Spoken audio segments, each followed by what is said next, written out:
खड़े होकर बात करनी चाहिए।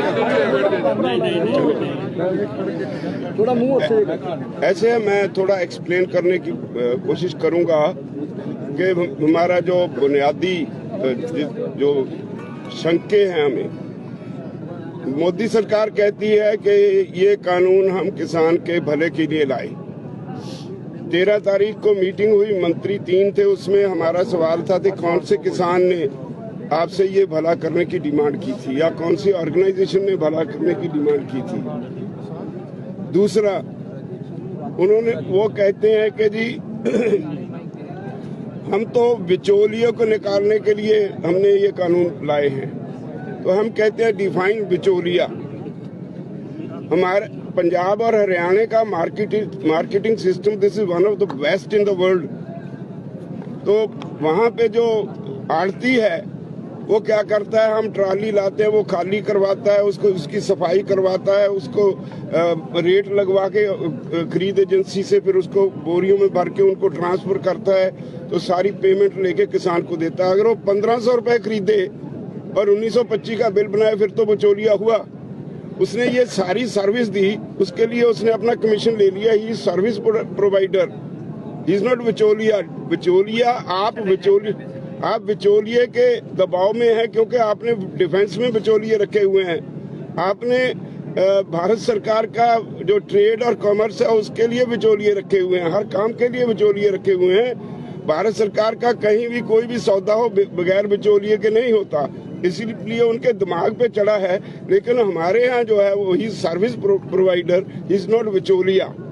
अगली बात, वो कहते हैं कि जी हमने जो कानून बनाया है हमने एक देश एक मंडी बना दी।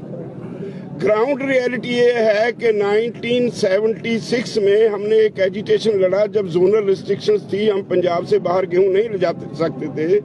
1450 किसान 40-40 दिन जेल गए और दूसरी तरफ एक हाई कोर्ट में केस डाला जिसने नवंबर 76 में फैसला दे दिया कि सरकार किसी भी किसान को रोक नहीं सकती, वो अपनी पैदावार देश के किसी भी कोने में कितनी मात्रा में जब जी चाहे वो ले जा सकता है। उसको आप स्टॉकिस्ट भी नहीं कह सकते क्योंकि वो अपना खून पसीना बहा के पैदा करता है। तो 77 में जब जनता सरकार आई तो पहला पार्लियामेंट का रेजोल्यूशन है कि देश में सारे देश का एक जोन होगा। हमने पूछा कि बिहार से पैडी पंजाब में आती है, यूपी से पंजाब में आती है, यूपी से गेहूं पैडी पंजाब और हरियाणा में आती है, कोई पाबंदी नहीं। हम अपना किन्नू बंगाल में बेंगलोर में बेचते हैं, कोई पाबंदी नहीं।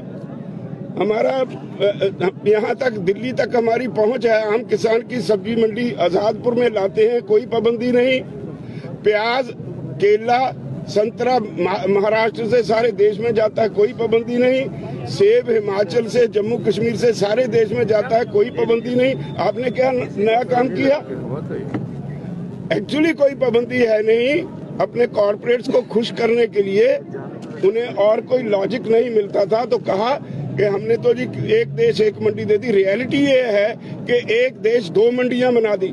एक मंडी है which is governed bye APMC act, किसी कानून के तहत 100 साल से वो काम कर रही है, जो ट्राइड एंड टेस्टेड है, हर किसान को उसकी समझ है। एक मंडी जो इन्होंने बनाई उसमें कायदा कानून ही नहीं, कोई भी आदमी उसे कोई लाइसेंस की जरूरत नहीं, वो सिर्फ अपने पैन कार्ड से या कोई भी गवर्नमेंट ऑफ इंडिया के जो अधिकारित डॉक्यूमेंट है उससे कहीं भी कितनी भी क्रॉप किसी किसान से खरीद सकता है, खेत से खरीद सकता है, घर से खरीद सकता है।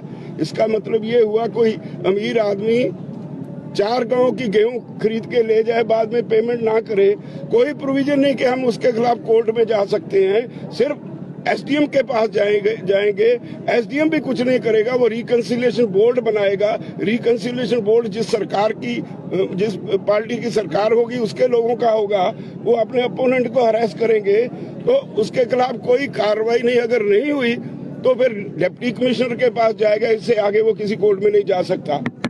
तो हमने कहा ये किसान को लूटने की एक अलग चाल है। सेक्शन वाइज हमने टोटल सारे एक्ट्स को भारत सरकार के मंत्रियों से डिटेल में डिस्कस करके उनको डॉक्यूमेंट साथ दे दिए, आज तक सरकार के पास उसका कोई जवाब नहीं। दूसरा, वो कहते हैं कॉन्ट्रैक्ट एग्रीकल्चर के लिए हमने एक नया कानून दे दिया। हमारे पास मिसाल है, हम गन्ना बेचते हैं तो हमारा शुगर मिल से कॉन्ट्रैक्ट होता है, शुगर मिल वाले 2-2 साल पैसे नहीं देते, किसान उसका क्या बिगाड़ लेता है, एजुकेशन करनी पड़ती है और 8.5% रिकवरी पे गन्ने का दाम तय होता है। अगर रिकवरी ज्यादा हो जाए तो in the end of the year उसकी एवरेज रिकवरी के हिसाब से एडिशनल गेन प्राइस देने का प्रावधान एक्ट में है, कभी किसी ने नहीं दी। तो ऐसे एग्रीमेंट जो आप हमारे करवाओगे, उनके उसमें लिख दिया कि वो एग्रीमेंट रद्द कर सकता है अगर जब क्रॉप आएगी उसकी क्वालिटी पे, उसमें जो पेस्टिसाइड रेसिड्यू है उस बहाने, किसी ना किसी बहाने वो रद्द करेगा। तो जो उसको खाद वगैरह जो उसके लिए पैसा दिया होगा किसान को, उसके लिए वो जाएगा एसडीएम के पास, उसने उसके खिलाफ लिख दी, ये कहते हैं कि कुर्की नहीं होगी जमीन की, लेकिन जो सेक्शन 15 में लिखा है कुर्की नहीं होगी, उसके अगले सेक्शन में लिखा है कि अगर एसडीएम उसके खिलाफ, किसान के खिलाफ फैसला दे दे, that amount can be recovered under land revenue act. Land revenue act का मतलब है कुर्की होगी, वो भी झूठ बोलते हैं। तो इसेंशियल कमोडिटीज एक्ट में अमेंडमेंट करके टोटल खुली छूट दे दी।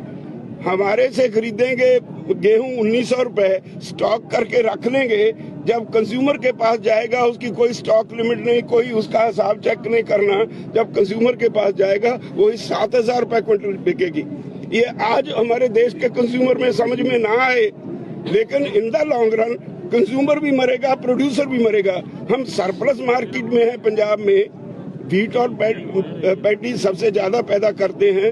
अगर गवर्नमेंट की खरीद बंद हो गई, ये कहते हैं एमएसपी रहेगी, एमएसपी रहेगी उस वक्त तक जब तक सरकारी खरीद रहेगी, जब तक उनका कंपटीटर जो पुराना सिस्टम है वो रहेगा। जिस दिन पुराना सिस्टम खत्म हो गया, मार्केट छोड़ गया, तो उसके बाद वो अपने गजों से नापेगा, जो कॉर्पोरेट हाउस है वो अपनी मर्जी से खरीदेगा, दाम क्रैश कर जाएंगे, स्टेट की इकोनॉमी भी जाएगी, किसान भी जाएगा। धन्यवाद साथियों। अभी नाम नहीं बताया जी आपने। बलबीर सिंह राजेवाल, प्रेसिडेंट भारतीय किसान यूनियन पंजाब। सर तो अभी क्वेश्चन आंसर का, क्योंकि सनसेट हो रहा है,